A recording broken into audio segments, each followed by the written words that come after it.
Hello, and welcome back to another episode of Critical Reactions with your host, Bryan. This was supposed to be Saturday's special selection, but as I'm still trying to catch up from when I was sick, it is not on a Saturday. This special selection comes at us from Garrett Davis. It says I tried to pick something musically interesting that you would hopefully enjoy. I think there's some cool elements here that'll catch your interest. And the band that was requested is A Forest of Stars. The song is Drawing Down the Rain. And we got a pretty cool album cover here.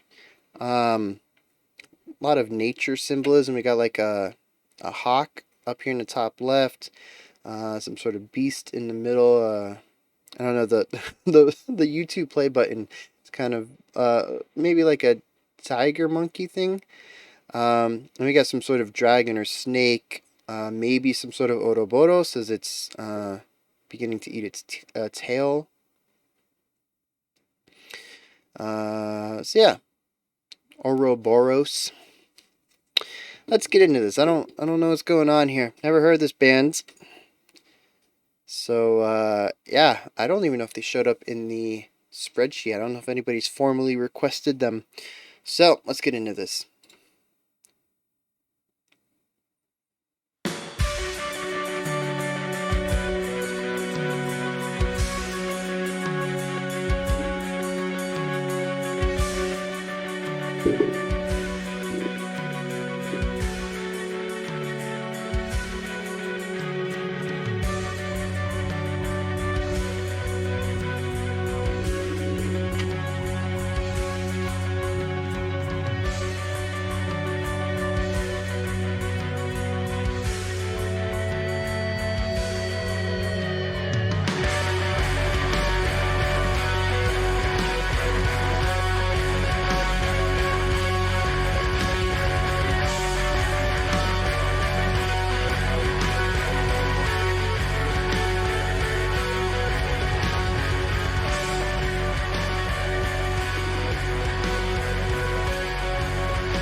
So I like how the opening synth guitar line is so present over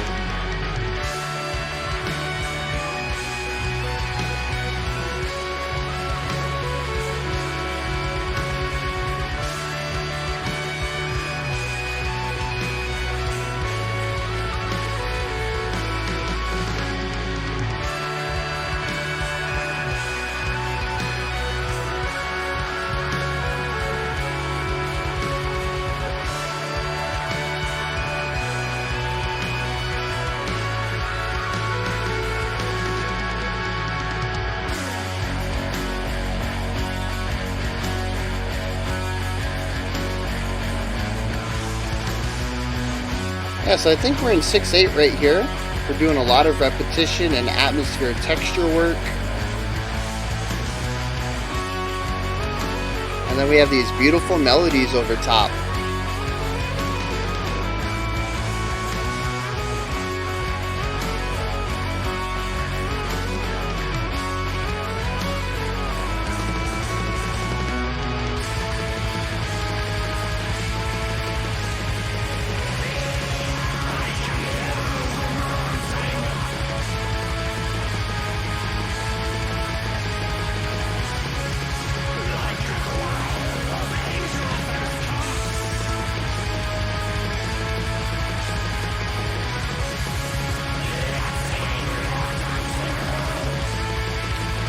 Those vocals.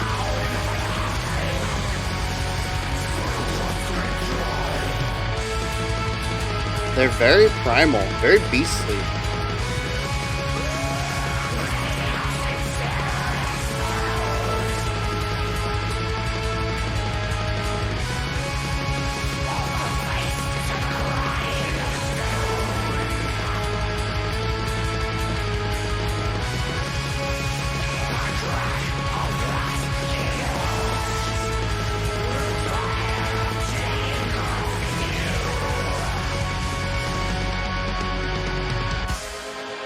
Faces turned up to the rain, staring down drawing down the rain, That heavy vibrato. staring down, drawing down the rain, drawing down the rain, drawing down.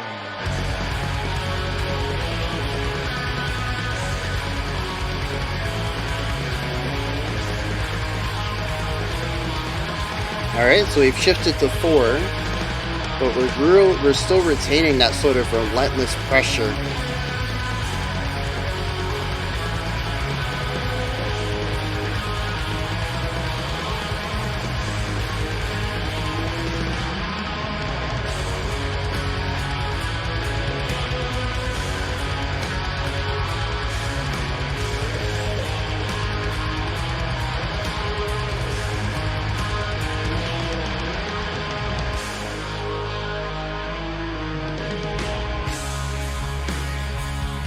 That was a slick transition.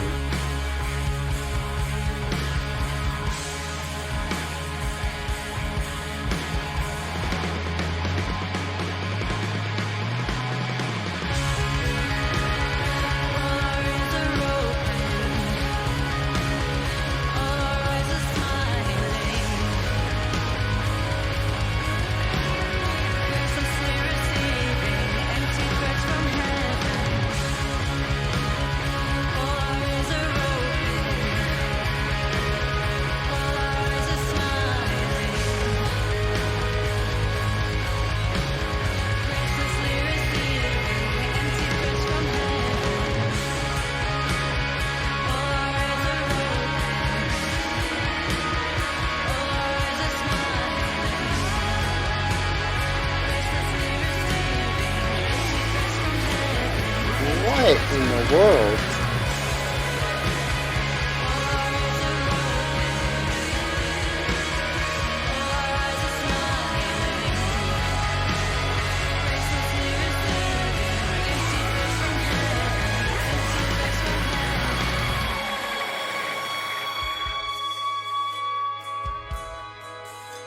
I really dig that section. We had the core vocals centered, and then harmony vocals on the left, and like growls on the right. That was interesting. Really well mixed too.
Those bass kicks are clean.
All right.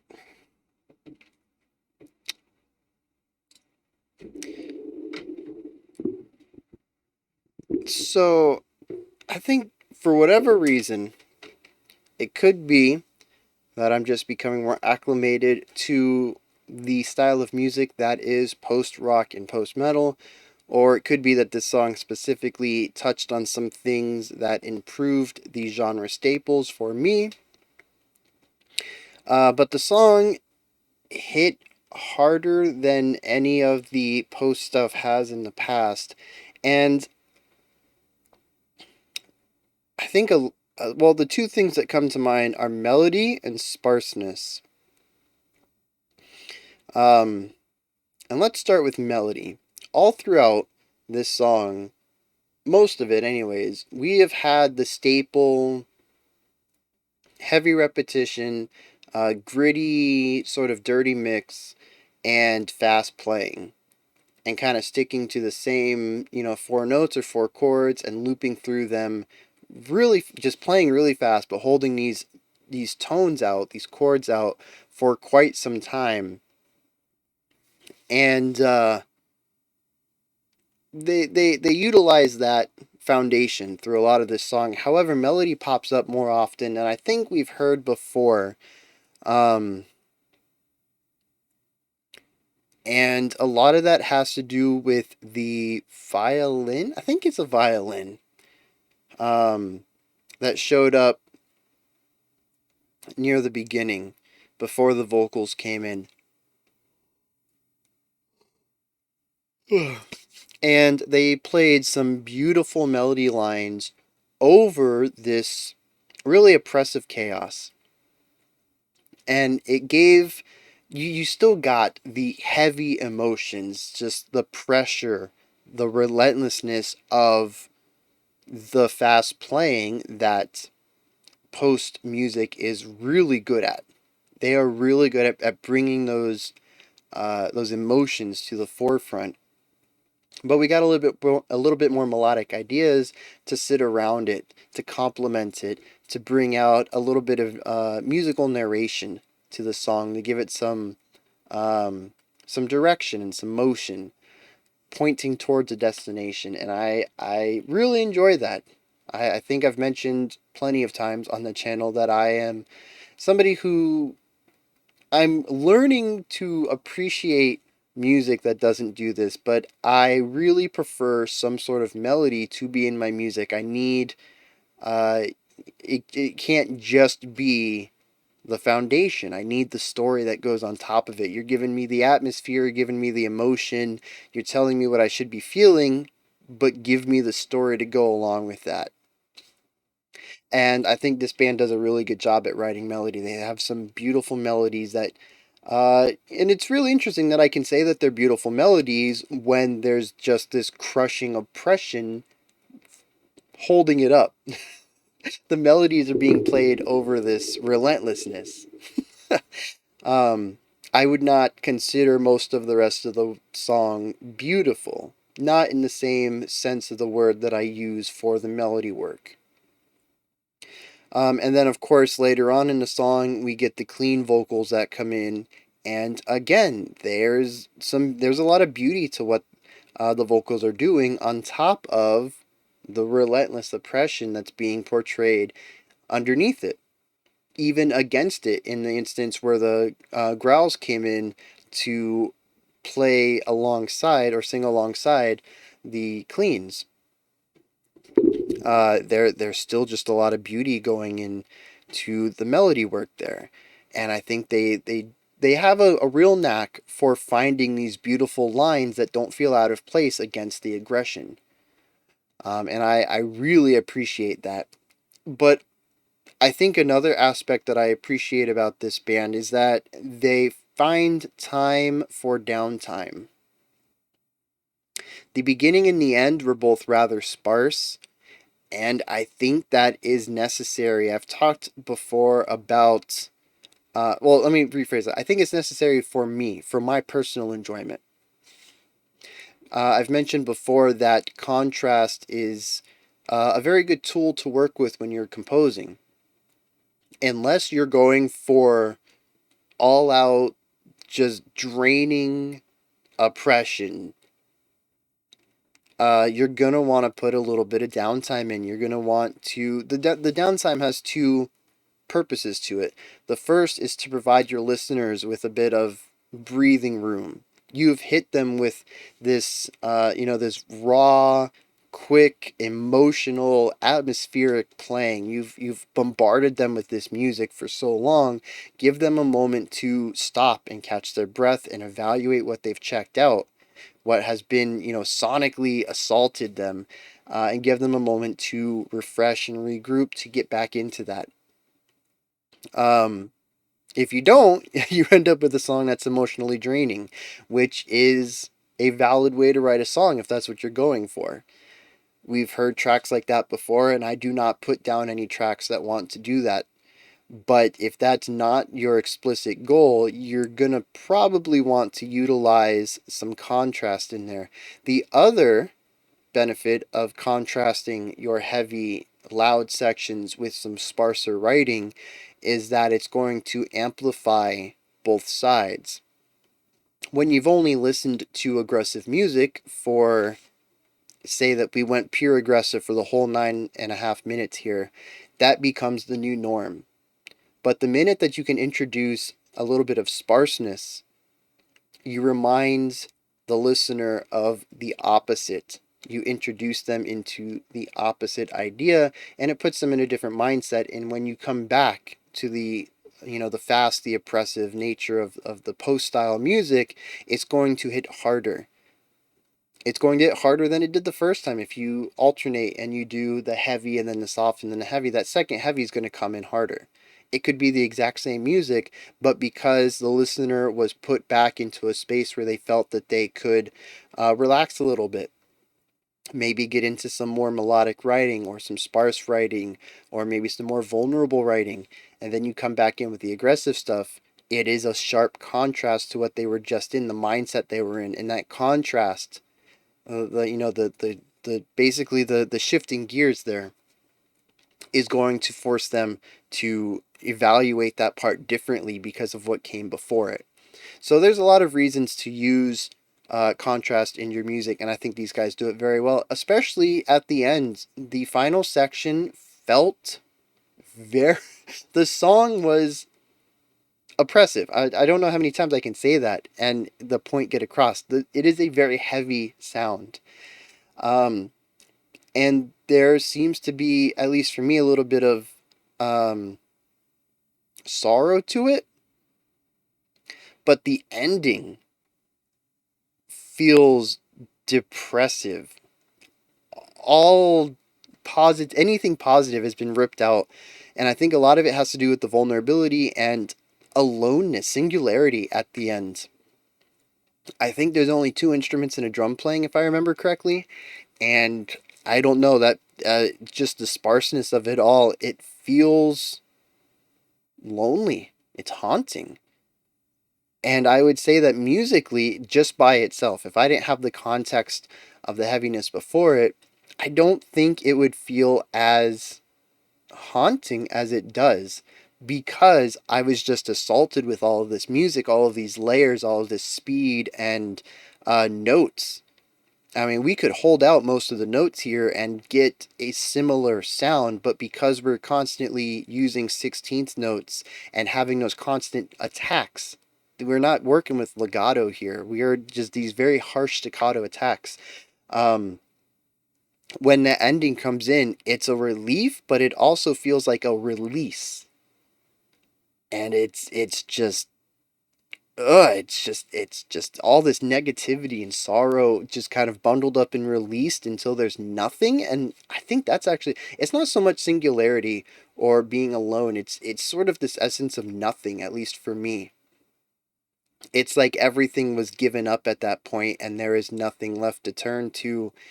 And that's just uh yeah, I don't know how that works in with what they were going for. The song's called "Drawing Down the Rain," and maybe this is some sort of the song is could be seen as some sort of ritual, some sort of rain dance, so to speak. And the ending is the release, the exhaustion of having just performed this ritual, and you're physically and mentally and emotionally and spiritually drained, and the rain has come. You see the efforts, the fruits of your labor, and you're exhausted, and there's nothing left for you to do other than to feel the rain. And maybe that is also a part of it. Maybe that's where the nothingness comes in. I don't know, but I do get this sense of relief and release. The tension is over, but that doesn't mean that everything's positive now. It's, maybe, like I said, as far as the ritual goes, maybe just a lot of work went into this, a lot of energy, and you're sort of wiped out from doing it. So yeah, I really enjoyed a lot of this song, but also, like I said, it connected on a bit more of an emotional level that post rock songs really haven't in the past, the ones we've checked out. Um, and then, as usual, I just have to be in awe of the performance of it, the musicianship, playing this speed constantly for 10 minutes or for an entire concert when these guys put on full concerts. It is not an easy task. There is muscle fatigue that's going to kick in real fast. Um, Especially when we're looking at those bass kicks at the end. I mean, just dude's a drum machine. I imagine the dude's got these massive calves. It just boggles my mind. That speed, that precision. I mean, the space between each note was virtually identical. It was just precise and just nonstop. I mean, it must have been at least a minute long of those double bass kicks. So phenomenal stuff. Uh, who requested this one? Uh, Garrett, thank you so much for this. That was actually, like I said, post music, I'm kind of wary of. It's emotionally draining for me usually, just because of the speed of the notes and the repetition of it. Um, but I found some stuff to really dig in here. So thank you. I have not given up on post music yet. I understand there's stuff out there that probably works a little better for me, but it's still a genre that I am not 100% up on. So when it works, I'm glad. Those are my thoughts on A Forest of Stars, though. This is where you guys come in, though. Hit me up in the comments. Let me know what you thought of this track, if you enjoyed it, if you didn't enjoy it, if you found a new band. Never heard of them before, and, you really dig this kind of music, and you fell in love with this. Those are the kind of comments I like to see, especially since it's kind of the purpose of the channel. I love showing people new bands or bands that are new to them. I've seen quite a few comments like, "Oh man, found my new favorite band." I'm like, that warms my heart. That's what we're here. I help connect the people who make this awesome music with the people who want to check it out. So, yeah, I love it. Um, Description box if you want to check out some links adjacent to the channel, like the Patreon or the Discord. Like, subscribe, and ring the bell. I'll be back tomorrow at 5 p.m. Eastern Standard Time, 10 p.m. UTC. Sort of the temporary new normal, one or two videos. Depends on what I get recorded. We're still catching up. Um, and that wraps this one up. So, until next time, remember to be critical and not cynical of the music you listen to. And have a fantastic morning, afternoon, or evening whenever you choose to watch my videos.